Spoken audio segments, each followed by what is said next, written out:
शिवाय नमोस्तुभ्यं भक्तों। श्री शिव महापुराण सप्तम वायव्य संहिता का 19वां अध्याय। शीर्षक है वीरभद्र और भद्रकाली की उत्पत्ति। ऋषि बोले, इस प्रकार जब दुरात्मा दक्ष यज्ञ करने लगा तब महेश ने उनमें कैसे विघ्न किया, इसे हम सुनना चाहते हैं। वायुदेव बोले, संसार की देवी और जगन माता के तप से घर लौटने पर हिमालय को बड़ी प्रसन्नता हुई। उनसे शिव के साथ विवाह कर दिया। व्यवस्थ मनवंतर आने पर प्रचेता पुत्र दक्ष ने अश्वमेघ यज्ञ करने का विचार किया। उसके यज्ञ में ब्रह्मादिक सैकड़ों देवताओं ने जाने की इच्छा थी, परंतु शिव जी नहीं गए। तब दधीचि ने क्रुद्ध हो दक्ष से कहा, अपूज्यों की पूजा और पूज्यों की पूजा न करने से मनुष्य महान पापी हो जाता है, इसमें कोई संशय नहीं। असत पुरुषों की सम्मति और सत्पुरुषों के निरादर से उस पर शीघ्र ही देव का दंड गिरता है। इस प्रकार कहकर विप्रषि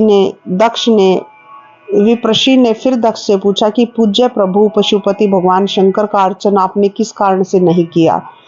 दक्ष ने कहा, जब हमारे यहाँ जटाजूटधारी हाथ में शूल धारण किए 11 रुद्र विद्यमान हैं, तब अन्य महेश्वर को मैं क्या जानूं और वो कौन है।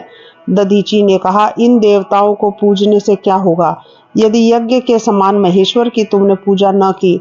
शंकर आत्मा के सिवा यज्ञ में मुझे और कुछ भी दिखाई नहीं पड़ता। तब अब तुम्हारा यज्ञ नहीं होगा, क्योंकि पता नहीं कि तुमने किस कारण से देव पूज्य शंकर की आराधना नहीं की।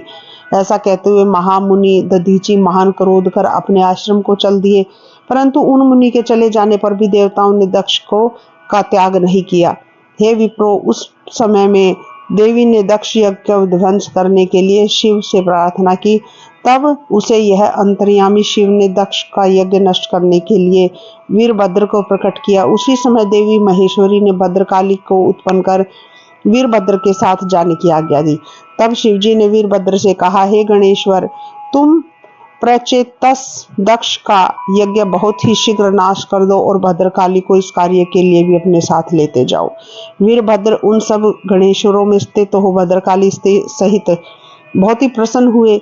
बात की बात में वे सब दक्ष के यज्ञ में जा समाये। फिर तो प्रधान गण दक्ष द्वारा आरंभ किए गए यज्ञ को प्रयोग भूमि में जाकर वैसे ही प्रविष्ट हुए जैसे कि अंतिम काल में संसार को भस्म करने के लिए रुद्र उसमें प्रवेश करते हैं।